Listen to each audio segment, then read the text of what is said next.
Your Excellency Antonio Guterres, Secretary General of the United Nations, Your Excellency President Mahmoud Abbas of the State of Palestine, the government of Indonesia and the people of Indonesia express once again the strongest support for an independent and sovereign Palestine as the real solution to this conflict in Palestine and in Gaza.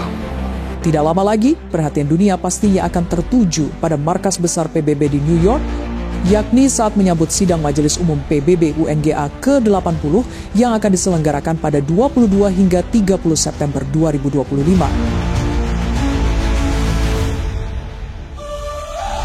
Acara penting ini akan dihadiri oleh para pemimpin dunia, termasuk Presiden Indonesia Prabowo Subianto, yang dijadwalkan akan menyampaikan pidato di hari pertama sidang Majelis Umum PBB, yakni pada urutan ketiga setelah Presiden Brasil dan Presiden Amerika Serikat Donald Trump.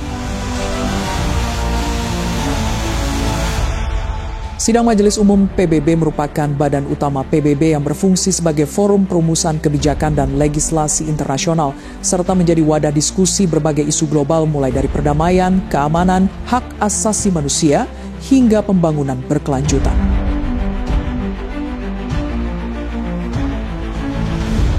Diketahui, sidang Majelis Umum PBB ini pertama kali digelar pada 10 Januari 1946 di London, Inggris, yang kala itu dihadiri oleh 51 negara anggota. Namun sejak saat itu, jumlah anggota PBB terus bertambah hingga kini mencapai 193 negara, menjadikan Majelis Umum ini sebagai forum multilateral terbesar di dunia. Thank you very much, Mr. President.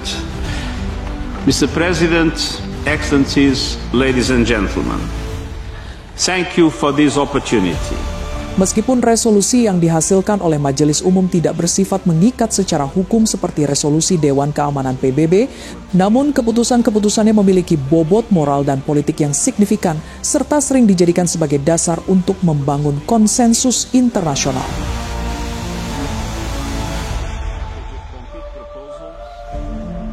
Presiden Prabowo pada acara ini dijadwalkan akan berpidato di hari pertama debat umum, yaitu 23 September 2025.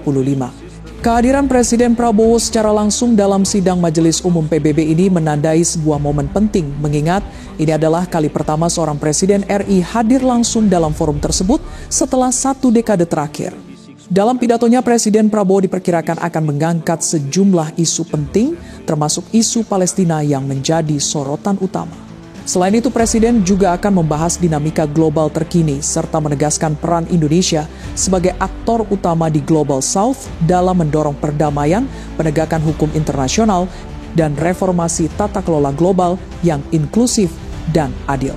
Indonesia juga akan memanfaatkan forum ini untuk mempromosikan kepentingan nasionalnya dalam konteks isu-isu global serta mendorong reformasi sistem multilateral dengan menjadikan semangat Bandung sebagai pedoman. Selain debat umum, sidang Majelis Umum PBB ke-80 juga akan menyelenggarakan berbagai pertemuan tingkat tinggi, termasuk pertemuan mengenai penyakit tidak menular, kesehatan mental, peringatan 30 tahun Konferensi Dunia keempat tentang perempuan, dan peringatan 30 tahun World Program of Action for Youth. Kemudian berbagai acara lain yang diselenggarakan oleh organisasi-organisasi terkait juga akan mewarnai rangkaian sidang ini, baik secara virtual maupun luring.